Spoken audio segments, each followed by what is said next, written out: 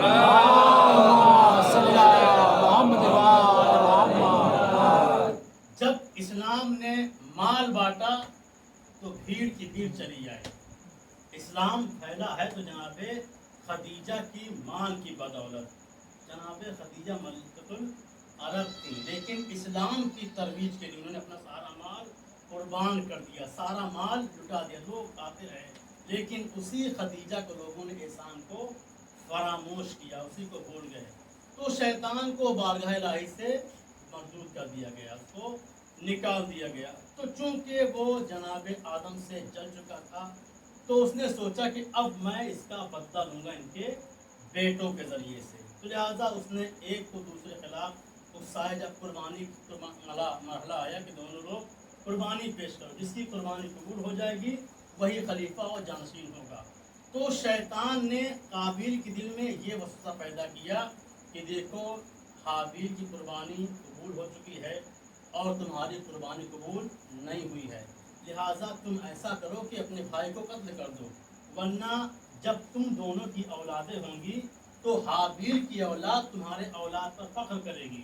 کہ ہم اس کی اولاد اس کی قربانی کو اللہ نے قبول کی، اور تم اس کی اولاد اس کی قربانی کو اللہ نے قبول نہیں کیا، تو لہٰذا یہ وسوسہ اس نے پیدا کیا، لہٰذا قابیل نے حابیل کو قتل کر دیا۔ اب یہ شیطان چونکہ نبی کے گھر میں یہ باعث فساد بن چکا تھا، لہٰذا اس نے ہر نبوت کدے پر اس نے اپنی دستک دی کہ ہر نبوت کے گھر میں یہ فساد برپا کرے، تو لہٰذا بہت جگہوں پر یہ کامیاب بھی ہوا۔ جناب نوح کی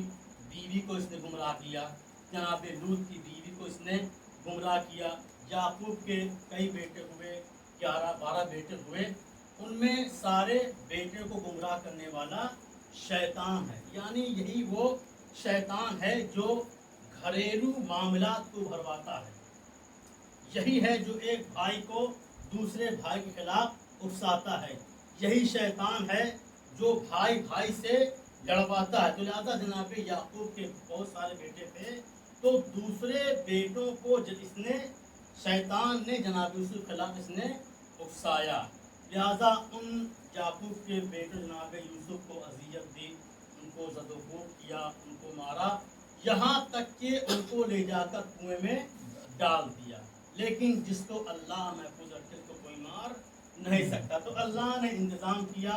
اور جناب یوسف ایک قافلے کے ذریعے سے مصر تک پہنچے، اور یہاں تک کہ وہ مصر کے بادشاہی تک وہ پہنچ گئے، لیکن جب قیصاری کا زمانہ آیا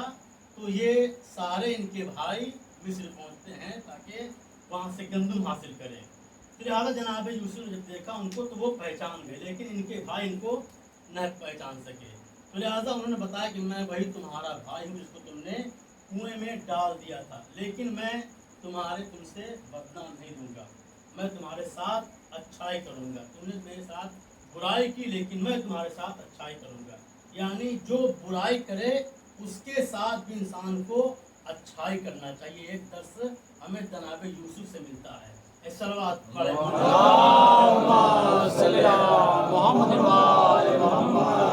تو یہ کئی نبیوں کے گھر میں یہ باعث فساد بن چکا تھا شیطان اور ابلیس، اب یہاں تک کہ پیغمبر اسلام کا زمانہ آیا تو اس نے سوچا اس طریقے سے دوسرے انبیاء کے گھر میں یہ باعث فساد بن چکا ہے، اب یہاں بھی یہ فساد برپا کرے، تو لہٰذا اس نے جب یہاں کوشش کی تو اللہ نے بھی کہا کہ دیکھو اب تم میری احتیاط بھی دیکھ لینا، بیویاں 9 ہوں گی، بیٹی 1 ہوگی، 9 برس باپ کی حفاظت میں رہے گی اور 9 برس شوہر کی حفاظت میں رہے گی، نہ تم میرے محمد سے لڑ سکتا ہے اور نہ ہی تم میرے علی سے لڑ سکتا ہے۔ ایک صلوات پڑھیں۔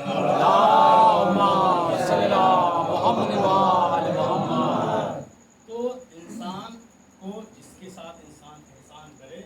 اس کے شر سے مولا فرماتے ہیں انسان اپنے آپ کو بچائے، اپنے آپ کو انسان محفوظ رکھے۔ یہ دختر رسول یہ اولاد رسول یہ خدا کا ایک احسان ہے، اور اگر یہ نہ ہوتے تو آج دین اسلام کا نام و نشان مٹ چکا ہوتا۔ کیا کیا کوششیں نہیں کی گئی دین اسلام کو نابود کرنے کے لیے، کیا کیا چیزیں نہیں کی گئیں دین اسلام کو مٹانے کے لیے، لیکن یہ اولاد رسول ہی ہیں کہ جس کی وجہ سے آج دین اسلام باقی ہے۔ آج اگر نماز باقی ہے تو وہ حسین کا صدقہ ہے، وہ حسین کی قربانی ہے۔ اگر آج خانہ کعبہ کا طواف ہو رہا ہے تو وہ حسین کا صدقہ ہے۔ اسی لیے اس مجلس کو ترویج دینے کے لیے ائمہ نے کہا ہے، اسی لیے اس پر زور دیا گیا، کیونکہ امام حسین کے نام پر جب مجلس ہوتی ہے تو صرف اس میں امام حسین کا تذکرہ نہیں ہوتا ہے، بلکہ اس مجلس میں دین کا بھی تذکرہ ہوتا ہے، اس میں آدم کا تذکرہ بھی ہوتا ہے، اس میں نوح کا تذکرہ بھی ہوتا ہے، اس میں سارے یوسف کا تذکرہ ہوتا ہے، یعنی سارے انبیاء کا تذکرہ ہوتا ہے۔ بلکہ یہی نہیں، بلکہ دین کے ارکان کا تذکرہ اس مجلس میں ہوتا ہے، نماز کا تذکرہ اس مجلس میں ہوتا ہے، روزے کا تذکرہ اس مجلس میں ہوتا ہے، امر بالمعروف اور نہی عن المنکر کا تذکرہ اس مجلس میں ہوتا ہے۔ اسی لیے لوگ اس پر پابندی لگاتے ہیں، کیونکہ اس مجلس میں ان جنگوں کا تذکرہ ہوتا ہے جو جنگیں دین اسلام کی بقا کے لیے لڑی گئی ہیں۔ جب جنگوں کا تذکرہ ہوتا ہے تو ان کا تذکرہ ہوتا ہے کہ کس نے بڑھ بڑھ کر حملہ کیا ہے، اور اس کے ساتھ ساتھ ان لوگوں کا تذکرہ بھی ہوتا ہے کہ کن لوگوں نے میدان سے راہ فرار اختیار کی ہے۔ لہذا جو فراری کی اولاد ہیں وہ اس پر پابندی لگاتے ہیں، نہ یہ مجلس ہوگی نہ فراریوں تک تذکرہ ہوگا۔ صلوات پڑھیں۔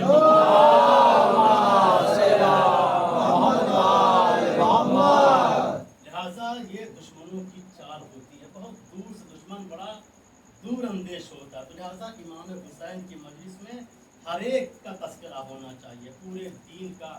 دین کے تمام ارکان کا، دین کے اوامر کا اور دین کے نواہی کا، یعنی جو اللہ نے حکم دیا ہے کہ انجام دو ان کا تذکرہ ہونا چاہیے، اور جن چیزوں سے منع کیا ہے ان کا بھی تذکرہ اور ذکر ہونا چاہیے۔ امام حسین کی دین ہے اور امام حسین کی قربانی کا نتیجہ ہے کہ آج جو دین ہم تک پہنچا، اور یہ دین اسلام پر بہت بڑا احسان ہے خاندان ابو طالب کا، چونکہ جناب ابو طالب نے حمایت کے لیے آواز بلند کی تھی کہ اے میرے لال، تم اپنے دین کو پہنچاؤ، تم اپنے پیغام کو پہنچاؤ، میں اس کی ضمانت لیتا ہوں، میں اس کی حمایت کرتا ہوں۔ یعنی دین اگر پروان چڑھا ہے تو تین چیزیں بیان کی جاتی ہیں، ایک جناب ابو طالب کی حمایت، دوسرے جناب خدیجہ الکبریٰ کی دولت، اور تیسرے مولائے کائنات کی قوت بازو اور مولائے کائنات کی شجاعت۔ دین کے پروان چڑھنے میں ان تینوں چیزوں کا بہت بڑی دین ہے اور ان کا احسان ہے اس دین کے اوپر، لہذا ان کا تذکرہ اس میں ضروری ہے۔ تو اولاد رسول یہ خدا کا احسان ہے، لیکن دنیا نے احسان فراموشی کی اور ان کے اوپر بے انتہا مصائب کے پہاڑ اٹھائے گئے۔ آج محرم کی 2 تاریخ عزیزو، آج وہ دن ہے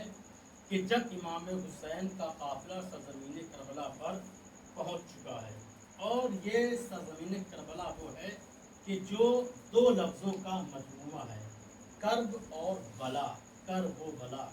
اسی لیے کسی شاعر نے کہا کہ یوں بھی طے فن سخن کا مرحلہ ہو جائے گا، کربلا کاغذ پر لکھ دو مرثیہ ہو جائے گا۔ یہ کرب و بلا کی زمین ہے، یعنی کرب اور مصیبت، اور بلا یعنی آزمائش۔ یہ وہ سرزمین ہے کہ اس پر سے جب بھی کوئی نبی گزرا ہے تو وہ مصیبت میں گرفتار ہوا ہے۔ سب سے پہلے کربلا کی سرزمین سے جناب آدم کا تذکرہ وہاں سے گزر ہوا، جو ابو البشر ہیں۔ جب جناب آدم کا گزر سرزمین کربلا سے ہوا تو جناب آدم کا پیر ایک پتھر سے ٹکرایا، کہ جس کی وجہ سے جناب آدم کے انگوٹھے سے خون جاری ہوا۔ جب انہوں نے اپنے خون کو دیکھا تو کہا پروردگار، کیا مجھ سے کوئی خطا ہو گئی ہے، کیا مجھ سے کوئی غلطی ہو گئی؟ یقیناً جب بھی انسان کو کوئی مصیبت ہوتی ہے تو جو اللہ والے ہوتے ہیں وہ سمجھ جاتے ہیں کہ یقیناً مجھ سے کوئی خطا ہوئی، تبھی مجھے پریشانی ہوئی ہے۔